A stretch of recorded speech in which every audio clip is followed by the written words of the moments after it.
And so this is not the plight of any particular people. This is just the world we live in. At any moment, we could be refugees. So much of what you just said, just in particular, how we deal with the complexities, right? And how it impacts our brains and how we learn and how we move forward.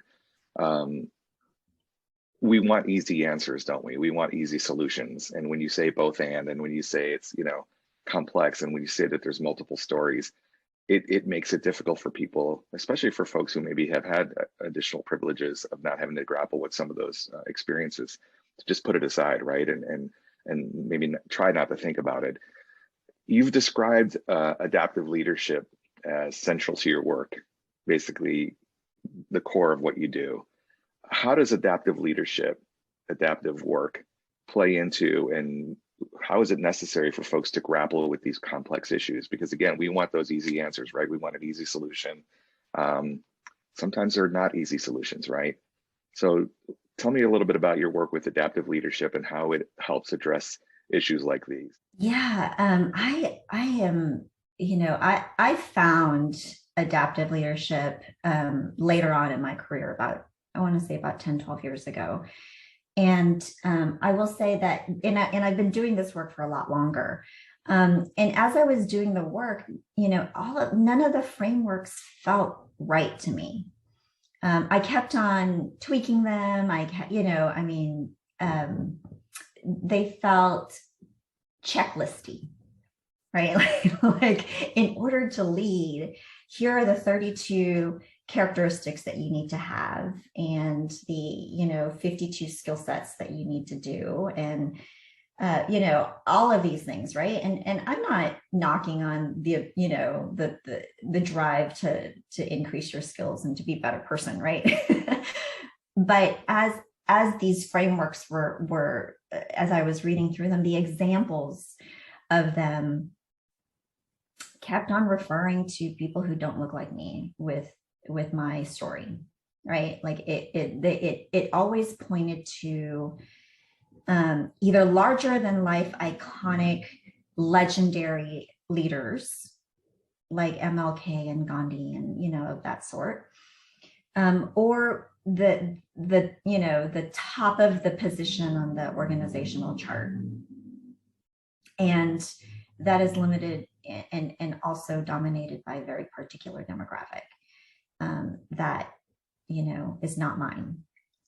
And so it didn't feel relatable, and it didn't feel accessible, and it certainly felt very positional and couched in a place of authority. And so when we think about when I started reading and learning and studying and training around adaptive leadership, which was started out of the Kennedy School at Harvard, it really reframed leadership from a position of power to the work, the activity, the exercise of leading. It took, leadership from a noun to a verb, and that resonated with me, right? Because how often have we been disappointed by authority figures, right? How often do we take a step back into the shadows and wait for authority to fix everything for us? How often do we disempower ourselves because we believe we don't have the same power as authority? All of these ways in which we have previously thought about leadership has actually kind of been barriers to leading. You can't do what you need to do until you have the power and authority to do it. And so this adaptive leadership framework really kind of flips it and says, take authority out of it. The role of authority is actually in tension with the work of leading. The role of authority is to keep things the same. The work of leading is to change things because status quo is no longer adequate, right? The work of leading is to recognize and acknowledge that right now it's not good enough. Something has to be different. The work of leading is to recognize that there are external threats in the world or external changes in the world, and we either adapt to it or we become irrelevant to it. And so this is so, this resonates now more than ever, the rapid rate of change that we're experiencing in the world right now cannot be addressed by a 10-year strategic plan.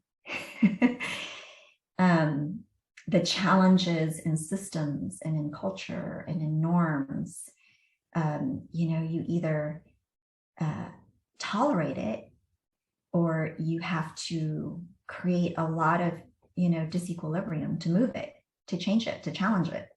And we're seeing all that now. And so the adaptive work, it was never about the survival of the strongest, even though that's what we've always believed. It's always, from a nature and evolutionary standpoint, it's always been about the survival of the quickest to adapt.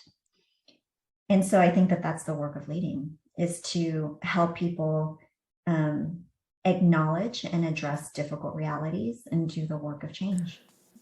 The Culture Stew podcast is a product of MSM Global Consulting and produced by Shelby Rowe Productions.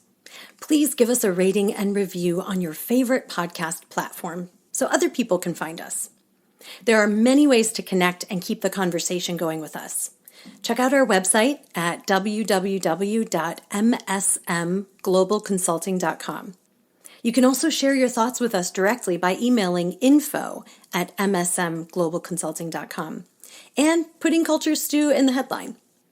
Follow us on Instagram at MSM_global, Facebook at MSM Global Consulting, Twitter at Global MSM, and LinkedIn at MSM Global Consulting. Let's keep the conversation going.